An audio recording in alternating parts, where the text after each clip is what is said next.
नमस्कार दोस्तों, आज के इस वीडियो में हम सीखेंगे कि ई श्रम कार्ड हम लोग कैसे घर बैठे बना सकते हैं, जिसका स्टेप बाय स्टेप प्रोसेस मैं अभी आपको दिखाने जा रहा हूं। क्योंकि ई श्रम कार्ड बनाने से आपको कई सारे अलग अलग स्कीम का जो बेनिफिट है आपको दिए जाते हैं। अगर आपके पास ई श्रम कार्ड नहीं है तो ये बिल्कुल फ्री प्रोसेस होता है। आप घर बैठे आसानी से इसे बना भी सकते हैं और आसानी से इसे डाउनलोड भी कर सकते हैं। मैं सारी प्रोसेस इस वीडियो में दिखाऊंगा। वीडियो को बस आपको एक लाइक कर देना है और चैनल पे नए हैं तो सब्सक्राइब जरूर कर लेना है। इस प्रकार की जो भी अपडेट होगा ना आपको आगे भी मिलता रहेगा। आइए फिलहाल स्क्रीन पर चलकर बताते हैं कि श्रम कार्ड के लिए कैसे आपको अप्लाई करना है। एक नया ई श्रम कार्ड बनाने के लिए आपको अपने मोबाइल या लैपटॉप में गूगल ओपन करना है। गूगल में लिखना है ई श्रम कार्ड। ये वेबसाइट eShram.gov.in का मिलेगा। इससे आपको ओपन करना है और यहाँ पर देखिए एक ऑप्शन है गो टू मेन पेज, जिस पर आपको क्लिक करना है। यहाँ पर आने के बाद एक ऑप्शन मिलता है रजिस्टर ऑन ई श्रम, जिस पर आपको क्लिक करना है। अब यहाँ पर देखेंगे ना एक ऑप्शन मिलते हैं सेल्फ रजिस्ट्रेशन का, जिसमें आपको सबसे पहला चीज़ है कि आपको अपना मोबाइल नंबर इंटर करना है। मोबाइल नंबर कौन सा, तो जो आधार से आपका लिंक होगा वो नंबर देंगे। इस कैप्चा कोड को फिल करना है। फिर यहाँ पर आपसे पूछता है कि अभी आप वर्तमान में EPFO का जो है एक्टिव मेंबर नहीं है, आप यहाँ पर नो करेंगे। ESIC का जो है आप मेंबर नहीं है, आप यहाँ पर नो करेंगे और सेंड OTP पर क्लिक करना है। OTP जैसे ही आप फिलअप करेंगे अगले स्टेप में आएंगे, जहाँ पर आधार KYC करना होगा, जिसमें आपको अपना आधार नंबर फिलअप करना है। उसके बाद इस कैप्चा कोड को यहाँ पर फिल करना है, आपको आई एग्री करना है और एक ऑप्शन सबमिट का मिलेगा, जिस पर क्लिक करना है। फिर आपके आधार से लिंक नंबर पर भी OTP जाएगा। उस OTP को फिल कर इस कैप्चा कोड को फिल कर वैलिडेट वाले विकल्प पर आपको क्लिक करना है। उसके बाद आपके सामने आपका जो भी पर्सनल डिटेल है वो देखने को यहाँ पर मिलता है। यहाँ पर क्या है ना कि अब आपको कुछ जानकारी भरना होगा, जिसके लिए देखिए एक ऑप्शन मिलता है continue to enter other detail, जिस पर क्लिक करना है। अब आगे बढ़ने के लिए एक ऑप्शन मिलता है continue to enter other detail, जिस पर आपको क्लिक करना है। उसके बाद आपका जो भी पर्सनल डिटेल है वो यहाँ पर देखने को मिलता है। अब आपका जो भी ईमेल आईडी है यहाँ पर ईमेल आईडी देना है। आपकी शादी हो चुकी है तो यहाँ पर मैरिड चुने, अन्यथा नेवर जो मैरिड है उसको आप सेलेक्ट करेंगे। यहाँ पर जैसे ही आप मैरिड चुनेंगे तो फिर आपका जो भी मदर का नाम है लिखना है। अब यहाँ पर बोलता है अगर कोई महिला है तो आप अपने फादर का जानकारी देना चाहते हैं या अपने हस्बैंड का, वो चीज़ें आप यहाँ पर बताएंगे। अगर फादर का देना है तो फादर को चुनकर फादर का नाम लिखेंगे। आपका जो भी कैटेगरी है आप अपना कैटेगरी यहाँ से सेलेक्ट करेंगे। फिर आपका जो भी ब्लड ग्रुप है पता है तो बताएं, अन्यथा आप छोड़ सकते हैं। ये जहाँ पर ये देख रहे हैं ना स्टार बना है और जानकारी देना है, जहाँ स्टार नहीं बना है उसको छोड़ सकते हैं। बाकी अगर आप दिव्यांग है तो यस करें, नहीं तो नहीं वाले विकल्प पर क्लिक करें। फिर यहाँ पर देखिए नॉमिनी डिटेल देना होता है। नॉमिनी में आप किनका नाम देना चाहते हैं उनका नाम यहाँ पर लिखेंगे। उनका जो भी डेट ऑफ बर्थ है नॉमिनी का, यहाँ पर कैलेंडर मिलता है। सबसे पहले जो भी साल है नॉमिनी का वो चुनेंगे और मंथ चुनेंगे, डेट चुनेंगे।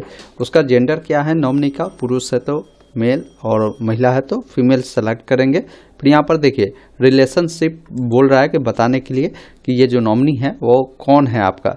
जैसे मान लीजिए आपका लड़का है तो सन चुनेंगे, आपके हस्बैंड है, फादर है, वो चीज़ें आप बताएंगे यहाँ पर। फिर नॉमिनी का जो भी एड्रेस है बताना है, नॉमिनी का जो मोबाइल नंबर है आप बताएंगे, नॉमिनी का गार्जियन का जो नाम है बताएंगे, नॉमिनी का गार्जियन का जो एड्रेस है वो बताना है। और यहाँ पर देखिए गार्जियन का जो डेट ऑफ बर्थ है वो बताना है। बाकी गार्जियन से रिलेशन क्या है नॉमिनी का वो आपको बताना है। उसके बाद यहाँ से सेव एंड कंटिन्यू पर क्लिक करना है। अगर आप चाहते हैं कि भाई नॉमिनी का जानकारी हमें अभी ऐड नहीं करना है तो इसको छोड़ सकते हैं। सेव एंड कंटिन्यू पर क्लिक करेंगे। अब यहाँ पर आपका जो है रेसिडेंशियल डिटेल पूछता है, जिसमें आपको बताना है कि आप किस राज्य के निवासी है। उसके बाद जो भी आपका डिस्ट्रिक्ट पड़ता है डिस्ट्रिक्ट बताना है। उसके बाद नीचे आएंगे, आप जो निवास करते हैं वो ग्रामीण क्षेत्र है तो रूरल और शहरी है तो अर्बन आपको सिलेक्ट करना है। अब एड्रेस 1 में आपका जो भी विलेज है लिखना है, एड्रेस 2 में पोस्ट ऑफिस लिखना है। जो भी आपका स्टेट है आपको स्टेट बताना है, जो भी डिस्ट्रिक्ट है वो बताना है, जो भी ब्लॉक है उसे बताना है और पिन कोड यहाँ पर आपको लिखना है। अब जो ये लोकेशन है इस लोकेशन पर कितने दिनों से आप निवास करते हैं वो चीज़ें आप बताएंगे। बाकी आप आगे बढ़ेंगे। फिर परमानेंट आपका जो एड्रेस है वो क्या है वो चीज़ आपको यहाँ पर बताना है। मान लीजिए आपका यही एड्रेस परमानेंट भी है तो सेम इसी अकॉर्डिंग आप जो है जानकारी को फिल करेंगे, अन्यथा आपका जैसा भी है वैसे आप जानकारी को फिल करेंगे, पिन कोड देंगे, फिर 7 नेक्स्ट पर क्लिक करना है। उसके बाद आप आते हैं अगले स्टेप में, आपका जो भी क्वालिफिकेशन है उसका जानकारी बताना है। जैसे आप कहाँ तक पढ़े हुए हैं वो बताएंगे। अगर आप नहीं पढ़े हैं तो नॉट टेरेसरी जो ऑप्शन है उसको आप सेलेक्ट करेंगे। वही अगर आप प्राइमरी तक पढ़े हुए हैं, मिडिल तक पढ़े हुए हैं या आप जो है 12 तक पढ़े हुए हैं, ग्रेजुएशन किए हैं, वो जानकारी आप यहाँ से अपने अकॉर्डिंग जो है बताएंगे। उसके बाद आपका जो क्वालिफिकेशन का सर्टिफिकेट है वो अपलोड करेंगे।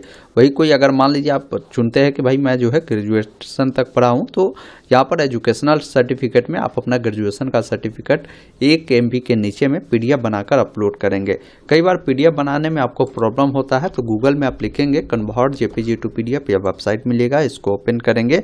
जो भी आपका इमेज है जैसे मार्कशीट ही है उसको सेलेक्ट करेंगे। उसके बाद यहाँ से क्या करेंगे ना, कन्वर्ट टू PDF पर आपको क्लिक करना है, उसको यहाँ पर अपलोड करेंगे। फिर देखिए आपका जो है मंथली इनकम का जो स्लैब है वो क्या है। आपका अगर इनकम 10 लाख से कम है 10,000 से कम है, या 10 से 15,000 के बीच में है, या 15 से 18,000 के बीच में है, वो चीज़ें आप बताएंगे। और इनकम सर्टिफिकेट है तो उसको यहाँ पर अपलोड कर यहाँ से 7 कंटिन्यू पर क्लिक करना है, जिसमें आप देखेंगे ना।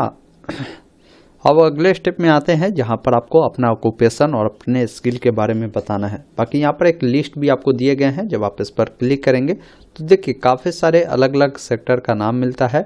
बाकी अलग अलग जॉब का जो है रोल मिलता है, अपॉर्चुनिटी भी आपको यहाँ पर देखने को मिलता है। आप इसमें से देख सकते हैं कि भाई आप किस प्रकार के काम जो है आप करते हैं।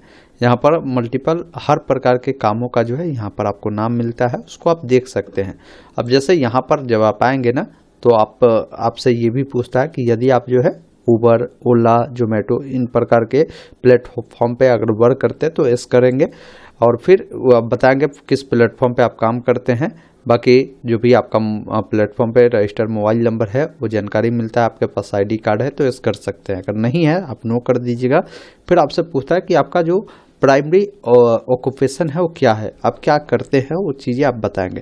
जैसे मान लीजिए मैं एक टीचर हूँ तो यहाँ पर आप लिखेंगे, जैसे ही आप टीचर लिखेंगे ना तो देखिए ट्यूटोरियल एंड अदर टीचर का ऑप्शन मिलता है, जिसमें होम ट्यूटोरियल्स अगर आप कराते हैं, ट्यूशन कराते हैं, कोचिंग सेंटर चलाते हैं तो आप सेलेक्ट करेंगे।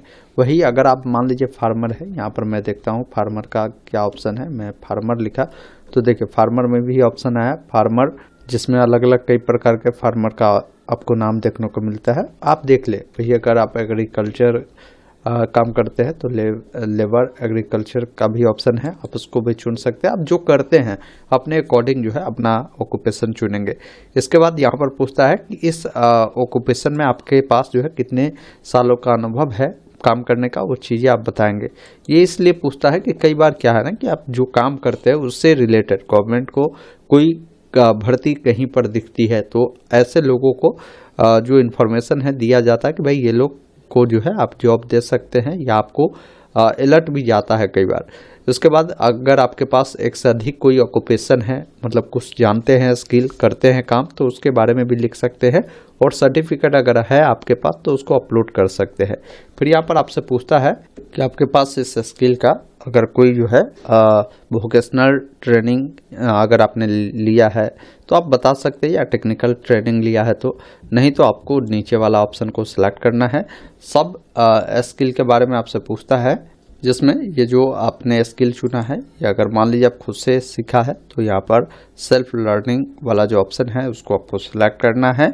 अगर आप अपने जो स्किल है इसको अपग्रेड करना चाहते हैं तो आप यहाँ पर इसको सेलेक्ट करेंगे और 7 कंटिन्यू पर क्लिक करना है। फिर यहाँ पर आपसे बैंक की डिटेल पूछी जाती है। जब कभी भी कोई बेनिफिट मिलना होगा तो इसी अकाउंट में मिलेगा। आपका जो बैंक अकाउंट है आधार सीडिंग है या नहीं वो यस होना चाहिए।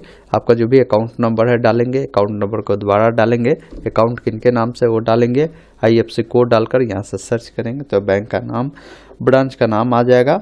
उसके बाद एक ऑप्शन मिलता है 7 कंटिन्यू का, जिस पर आपको क्लिक करना है।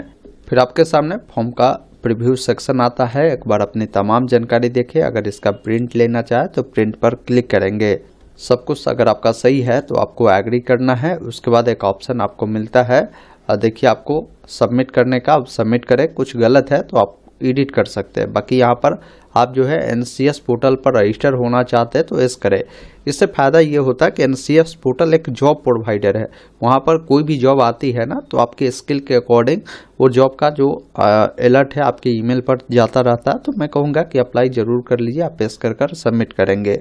अब जैसे ही सबमिट वाले विकल्प पर क्लिक करेंगे आपके सामने आपका जो ई श्रम कार्ड है वो देखने को मिलेगा। अब इसे डाउनलोड करने के लिए डाउनलोड UAN कार्ड पर क्लिक कर डाउनलोड कर कस्टमर को आप दे देंगे। दोस्तों अभी आपने देखा, मैंने आपको पूरी प्रोसेस बताया कि कैसे आप सभी को अपना ई श्रम कार्ड बनाना है।